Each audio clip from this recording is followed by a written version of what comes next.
हूँ ज्योति सिन्हा और स्वागत करती हूँ आपका दूरदर्शन के इस कार्यक्रम में, जिसका नाम है कृषि दर्शन। दर्शकों, इस कार्यक्रम के माध्यम से हम आपके बीच लेकर आते हैं खेती बाड़ी से जुड़ी हुई कई महत्वपूर्ण जानकारियाँ, कई योजनाओं के बारे में जानकारियाँ और साथ ही साथ प्रेरणादायक कहानियाँ।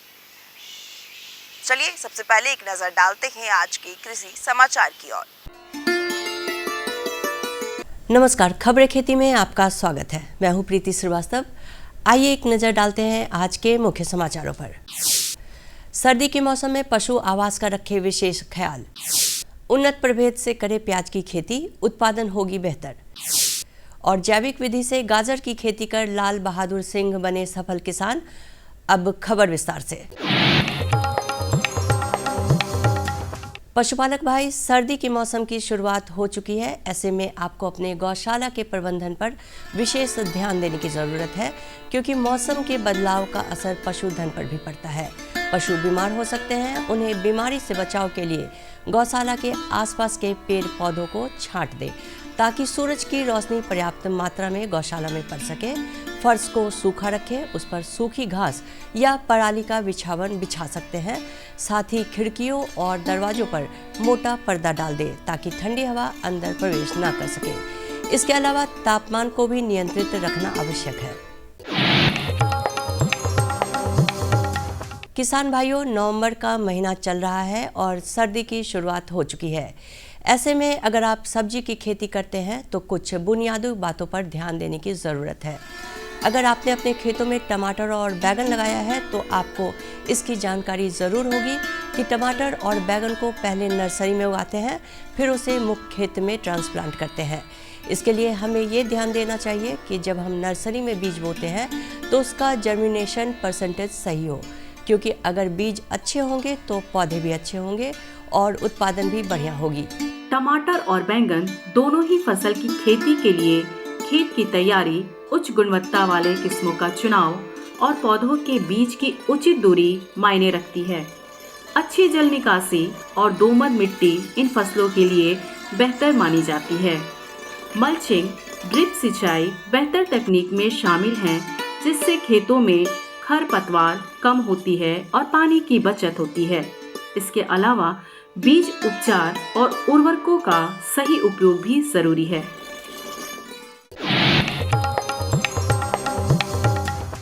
किसान भाइयों, उन्नत प्रभेद से अगर किसी भी फसल की खेती की जाए, अच्छे उत्पादन के साथ साथ मुनाफा भी अच्छा होता है।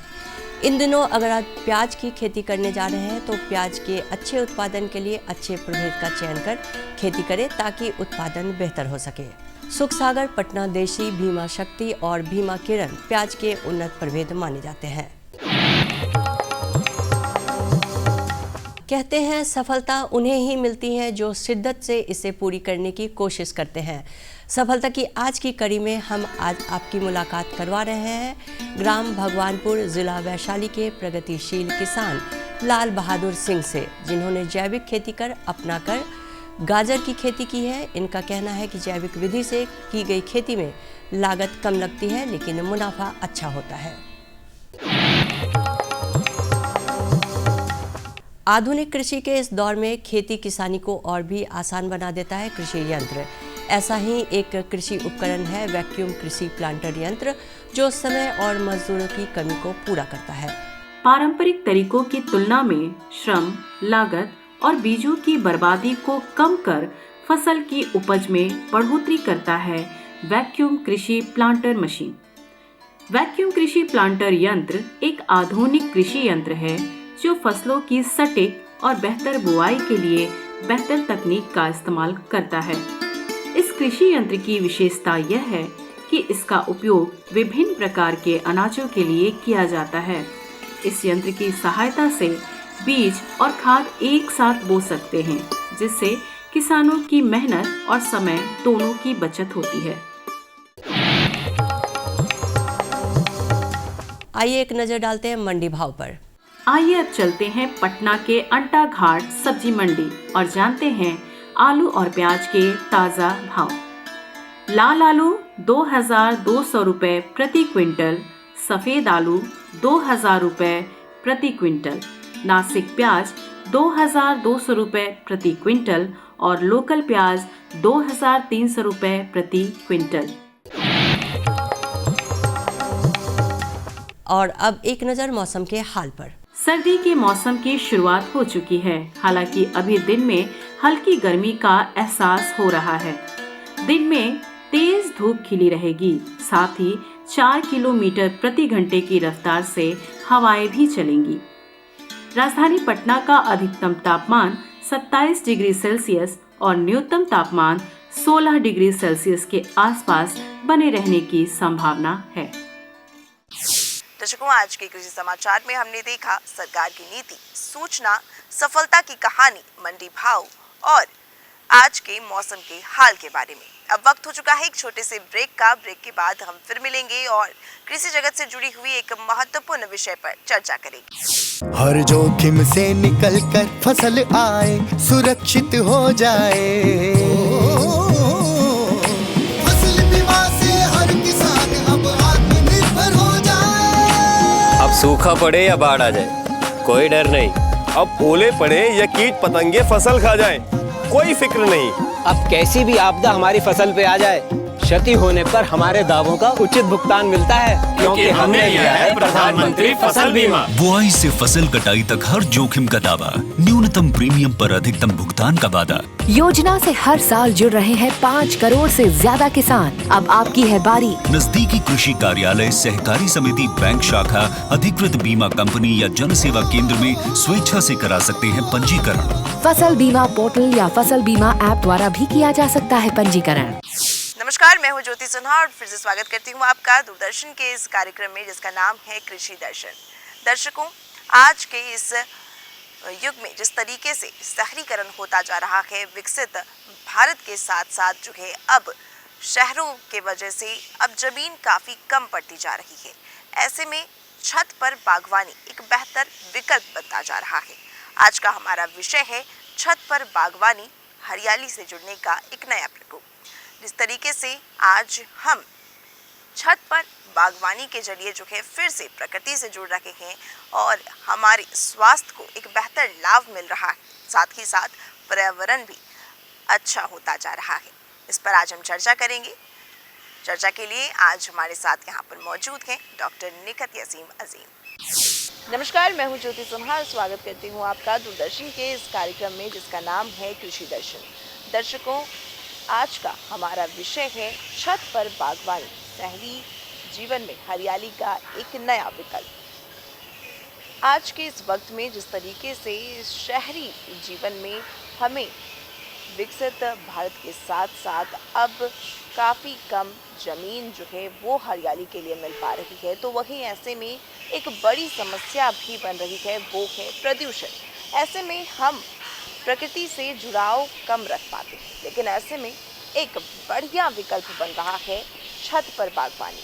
छत पर बागवानी के जरिए एक और जहां हमें पर्यावरण के साथ रूबरू होने का मौका मिलता है, तो वहीं बेहतर स्वास्थ्य, मानसिक रूप से स्थिरता और भी कई लाभ मिलते हैं। लेकिन इसे कैसे करें, इन सभी विषयों पर आज हम चर्चा करेंगे। इस विषय पर चर्चा करने के लिए आज हमारे साथ मौजूद हैं कृषि अनुसंधान की कन्या वैज्ञानिक डॉक्टर निखत यासीम आजमी। मैम, आपका बहुत बहुत स्वागत है इस कार्यक्रम में।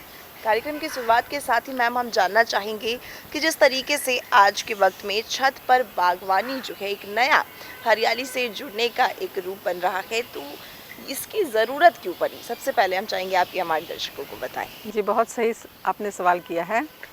जिस तरह से हम देख रहे हैं कि शहरों में बढ़ती जनसंख्या के कारण जो हमारे इतने मकानात बन रहे हैं, और सिर्फ ये शहर जो है वो सीमेंट, बालू और ईंटों पर खड़ा हुआ शहर आज हमें दिखाई देता है, जहाँ हरियाली के लिए जगह बहुत कम बची है।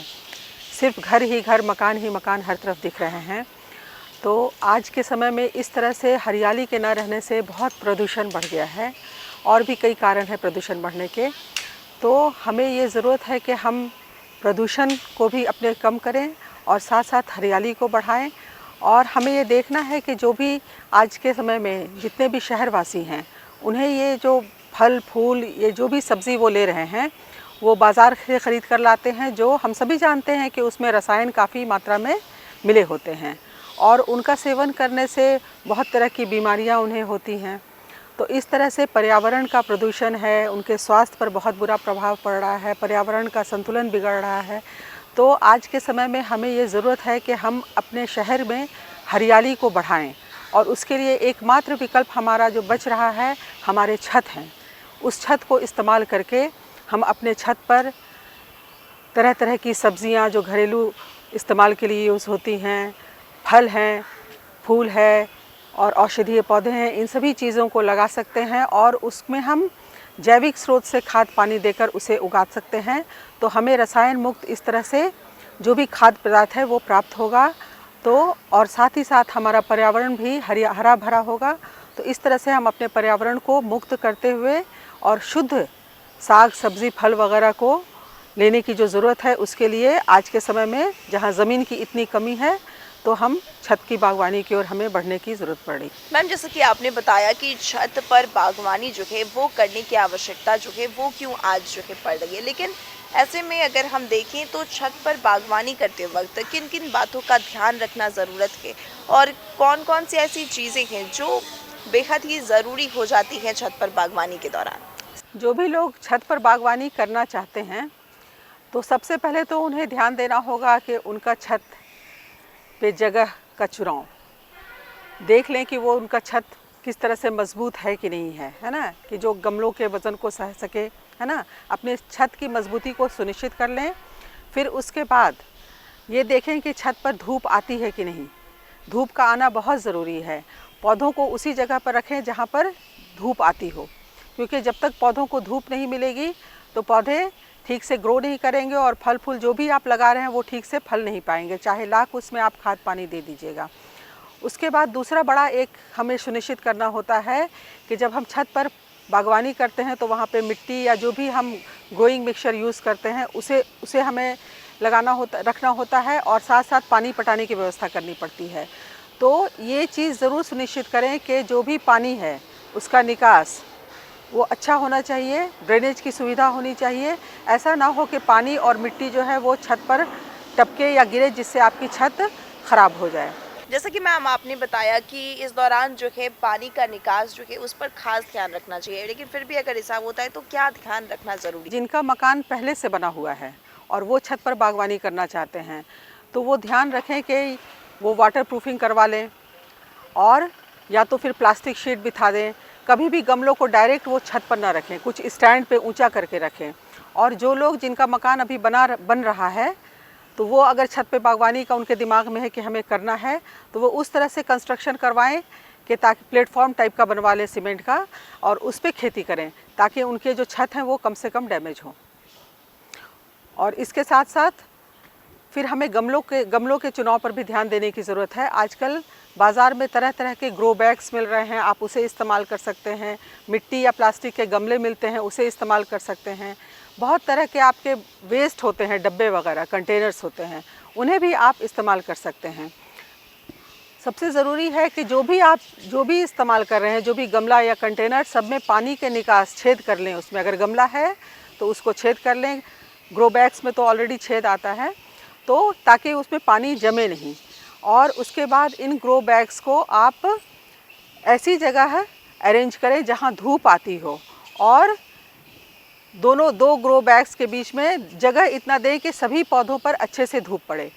और साथ साथ जो ग्रो बैग्स हैं उसमें हमें जो मिट्टी या जो भी पॉटिंग मिक्सचर तैयार करना है उस पर भी ध्यान देने की ज़रूरत है। तो इसके लिए अच्छा होता है कि जो हल्की मिट्टी होती है और साथ साथ उसमें गोबर की खाद है, कोकोपीट है, इसको बराबर के रेशियो में मिलाकर आप गमलों में डालें। अगर आपके पास वर्मी कंपोस्ट उपलब्ध है तो गोबर के साथ साथ आप वर्मी कंपोस्ट का भी इस्तेमाल कर सकते हैं। गोबर की खाद और वर्मी कंपोस्ट का इस्तेमाल करने से पौधों को पोषक तत्व भरपूर मात्रा में मिलता है और उसके पौधों के गुणवत्ता के लिए बहुत लाभकारी है। साथ साथ हम इसमें वर्मी कुलाइट, परलाइट का भी इस्तेमाल कर सकते हैं, धान की भूसियों का भी इस्तेमाल कर सकते हैं। तो इस तरह से हम जो ग्रो बैग में जो पॉटिंग मिक्सचर तैयार करते हैं उनमें इन सारी चीज़ों को इस तरह से इस्तेमाल करें कि उसका वज़न हल्का हो और वो पोषक तत्वों से भरपूर हो, ताकि छत पर उसकी बागवानी से हमें भरपूर लाभ मिल सके। अब रही बात पौधों की, तो हम छत पर जब बागवानी करेंगे तो हम जितनी भी सीजनल सब्जियां हैं उसको आराम से उगा सकते हैं। हर मौसम के अनुसार जो सब्ज़ी है उसे अपनी छतों पर लगाइए और उसमें आप अभी बहुत सी सब्जियां हैं, जैसे अभी बैगन है, गोभी है, शिमला मिर्च है, धनिया पत्ती है, पालक है, पुदीना, ये सारी चीज़ें आप अपनी छतों पर लगा सकते हैं मौसम के हिसाब से। और ये ध्यान रखिए कि जो लत्तर वाली बेल है उसके लिए आप मचान टाइप की व्यवस्था कर दीजिए ताकि वो अच्छे से चढ़कर उस पर फलदार फल को विकसित करें। साथ साथ कुछ पौधे ऐसे होते हैं जिनमें धूप की आवश्यकता कम होती है, तो उसको कोशिश कीजिए कि आप दक्षिण साइड में लगाइए। जिसे ज़्यादा धूप की ज़रूरत है उसको उत्तर साइड में लगाइए। तो इस तरह से बहुत सी जितनी सब्जियां हैं वो आप लगा सकते हैं। इसके साथ साथ शिमला मिर्च है, बहुत सी अभी विदेशी सब्जियां हैं जैसे ब्रोकली है, चाइनीज़ कैबेज है ना, सलाद की पत्तियां हैं, इनको भी आप अपने छतों पर लगा सकते हैं। चेरी टमाटर है, इसको भी आप लगा सकते हैं। तो इस तरह से सब्जियों के साथ साथ फिर आप फल लगा सकते हैं अपने छतों पर। बहुत से फल हैं जैसे अनार है, अमरूद है, नींबू है ना, पपीता है। इन फलों को आप आराम से लगा सकते हैं। अभी के टाइम में ड्रैगन फ्रूट बहुत ही अच्छा फल जो है वो उसकी बहुत डिमांड है, उसे भी आप छत पर आसानी से लगा सकते हैं और उसमें बहुत कम पानी देने की ज़रूरत पड़ती है और बहुत उसकी मेंटेनेंस कम होता है, बस धूप की ज़्यादा ज़रूरत पड़ती है। तो इसे आप अपने छत पर बखूबी ड्रैगन फ्रूट को लगा सकते हैं, स्ट्रॉबेरी फल के रूप में आप लगा सकते हैं। तो ये सारे फल आप लगा सकते हैं। बहुत लोग तो सेब भी लगा रहे हैं, तो ये सारे फलों को आप लगा सकते हैं। उसके साथ साथ आप औषधीय जितने हैं पौधे, उसका एक औषधीय वाटिका आप अपने छत पर बना सकते हैं ताकि अपनी सेहत का ख्याल आप खुद रखें। इस तरह से फूल, बहुत से फूल हैं, सीजनल फूल, हम सभी को फूल बहुत पसंद होते हैं। तो अपनी छतों पर जब आप जितने तरह के सीजनल फूल हैं, ऑर्नामेंटल जितने भी प्लांट्स हैं, उनको आप लगाइए और उसको सिस्टमेटिक वे में लगाइए ताकि उसकी खूबसूरती आपके छत को चौगुना कर दे। तो इस तरह से सारे जो पौधे हैं उनका आपको चयन करना है, उसको सिस्टमेटिक अरेंज करना है। एक सब्ज़ी का ब्लॉक बना दीजिए, फल का ब्लॉक अलग बना दीजिए, उसके बाद आप फूल लगाइए, उसके बाद औषधीय वाटिका एक अलग बना दीजिए। तो इस तरह से सिस्टम से आप जब लगाएंगे तो आपकी छत की खूबसूरती बढ़ेगी। और जब इन पौधों को आप लगा देते हैं, जो हमने पॉटिंग मिक्सचर बताया है उसमें, तो थोड़ा खाद को किस तरह से आप दें, तो कोशिश यहाँ पर यह कीजिए कि आप जो रासायनिक खाद है उसके इस्तेमाल से बचिए। जहाँ तक हो सके गोबर की खाद, वर्मी कंपोस्ट, इन सब चीज़ों का इस्तेमाल कीजिए। आपके किचन का जो वेस्ट है उसका इस्तेमाल करके आप खाद तैयार कर सकते हैं और उस खाद को अपने छत पर जो गमला है उसमें डालें। तरल खाद का इस्तेमाल कर सकते हैं जैसे वर्मी वॉश है, उसके बाद कंपोस्ट टी है, इन सब का आप छिड़काव 15 से 20 दिनों के अंतराल पर कर सकते हैं। साथ ही साथ आप सरसों की खल्ली को फुलाकर 4-5 दिन के लिए छोड़ दीजिए और उसके पानी को छानकर 10 गुना उसको पतला करके उसका स्प्रे कीजिए, बहुत फ़ायदा होगा। महिलाएं किचन में काम करती हैं तो जितना प्याज का छिलका होता है, केले का छिलका होता है, उन सब को पानी में डाल दें और उस पानी को भी स्प्रे करेंगी तो पौधों को बहुत फ़ायदा मिलता है। तो इस तरह से तरल खादों का और जितने जैविक स्रोत हैं इन खादों का इस्तेमाल करके पौधों को भरपूर पोषक तत्व देने की कोशिश कीजिए और रासायनिक खाद से बचिए। इसके साथ साथ जो सिंचाई है, सिंचाई पर भी ध्यान देने की बहुत ज़रूरत है। ज़्यादा अधिक सिंचाई भी होने पर पौधों को नुकसान होता है और कम सिंचाई भी पौधों के लिए नुकसानदेह है। तो जितना पौधों को पानी की ज़रूरत है उसकी सिंचाई कीजिए और नियमित रूप से कीजिए। गर्मियों में कोशिश कीजिए कि शाम में सिंचाई करें और जाड़े में सुबह में सिंचाई कीजिए। अगर ड्रिप इरिगेशन की व्यवस्था आप कर सकते हैं तो ये बहुत ही उत्तम होता है, जिसके माध्यम से आप तरल खाद भी पौधों को उपलब्ध करा सकते हैं। और मल्चिंग कर दीजिएगा तो आपको सिंचाई की बहुत ज़्यादा ज़रूरत नहीं पड़ेगी, जैसे सिंचाई के अंतराल को वो कम कर देगा। तो जितने भी पुआल या कोई भी और चीज़ हैं उसको अपने गमले पर अगर डाल दीजिए। कोकोपीट का इस्तेमाल करते हैं तो वो भी पानी को धारण करने की क्षमता उसमें ज़्यादा होती है। तो इस तरह से आप सिंचाई की बचत कर सकते हैं, कम सिंचाई में काम चला सकते हैं। मैम, जैसा कि आपने बताया कि आज के वक्त में हम छत पर बागवानी के दौरान सिर्फ फूलों की ही नहीं बल्कि सब्जी और कई ऐसे फल जो ज़मीन पर हम अगर चाहें तो वो भी अब आसानी से उगा सकते हैं। लेकिन अगर हम सही तरीके से अगर बीज को लगाते हैं और सही खाद देते हैं तो हमें जो है अच्छा सा बागवानी देखने को मिलता है। लेकिन अगर हम देखें तो छत पर जो बागवानी है, इससे आज के वक्त में किस तरीके से पर्यावरण और हमारे स्वास्थ्य को क्या लाभ मिल रहा है? छत पर बागवानी के माध्यम से हम पर्यावरण प्रदूषण को तो कम करते ही हैं, साथ साथ जब हम हरियाली को बढ़ाते हैं और पौधों के साथ अपना समय व्यतीत करते हैं तो ये हमारे स्वास्थ्य के लिए भी बहुत अच्छा होता है। और साथ ही साथ हमें इससे क्या होता है कि जो जैविक जो फल सब्ज़ी उत्पाद मिलते हैं ये हमारे स्वास्थ्य के लिए बहुत फ़ायदेमंद होते हैं, हमें बीमारियों से बचाते हैं। और इस तरह से हम छत पर बागवानी के माध्यम से पर्यावरण को स्वस्थ रखते हुए अपने आप अपनी सेहत को ठीक रखते हैं और पर्यावरण में संतुलन बनाए रखते हैं। बहुत बहुत धन्यवाद मैम, आज के इस कार्यक्रम में हमारे साथ जुड़ने के लिए और हमारे दर्शकों तक इतनी महत्वपूर्ण जानकारी साझा करने के लिए धन्यवाद। मधु क्रांति, एक नए युग का आगाज। मधु क्रांति विकास के नए रास्ते खोल रही है, मधुमक्खी पालकों के जीवन स्तर को बेहतर बना रही है, साथ ही पूरी दुनिया में शहद के क्षेत्र में भारत को एक नई पहचान दिला रही है। भारत सरकार मधुमक्खी पालकों की आय को बढ़ाने और उन्हें आत्मनिर्भर बनाने के उद्देश्य से देश में मधुमक्खी पालन के संवर्धन और विकास के लिए सभी आवश्यक सहायता प्रदान कर रही है। किसान तरक्की की राह पर आगे बढ़ रहे हैं। मधुमक्खियां न सिर्फ शहद देती हैं, बल्कि पर्यावरण और कृषि के लिए भी आवश्यक हैं। यूं तो भारत में लंबे समय से लोग मधुमक्खी पालन का काम पारंपरिक तरीकों से करते आ रहे हैं, लेकिन आज के समय में इस क्षेत्र में अपार संभावनाएं भी हैं और जरूरत भी है।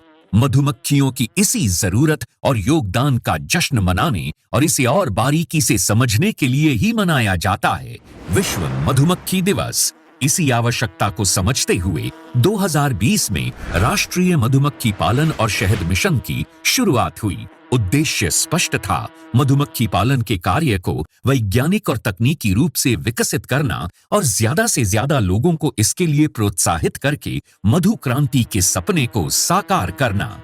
मधुमक्खी पालन से मिलने वाले उत्पाद जैसे शहद, बी वैक्स, रॉयल जेली और पॉलन आदि कई क्षेत्रों में प्रयोग किए जाते हैं। न केवल ये देश के किसानों के लिए आय बढ़ाने का एक साधन बना है, बल्कि तमाम लोगों के जीवन को बेहतर बनाने के साथ साथ देश के आर्थिक विकास में भी योगदान दे रहा है। 2013-14 में उत्पादन 76,000 मीट्रिक टन से बढ़कर 2022-23 में 1,40,000 मीट्रिक टन से अधिक हो गया है।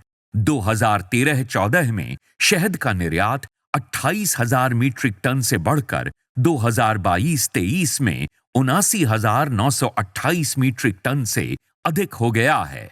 3 विश्व स्तरीय अत्याधुनिक टेस्टिंग लैब और 31 मिनी शहद टेस्टिंग लैब स्थापित हुई। राष्ट्रीय मधुमक्खी पालन और शहद मिशन की कामयाबी सिर्फ आंकड़े ही बयान नहीं कर रहे, कहानियां खुद इसकी सफलता की बानगी पेश कर रही हैं। मैंने 1990 में मधुमक्खी पालन शुरू किया, 2 बॉक्स से शुरू किया और आज हमारे पास लगभग 4,200 बी बॉक्सेस हैं। लगभग 17 तरह के हनी हम लोग प्रोड्यूस करते हैं जो डिफरेंट एरियाज़ में बी को माइग्रेट करके प्राप्त होते हैं।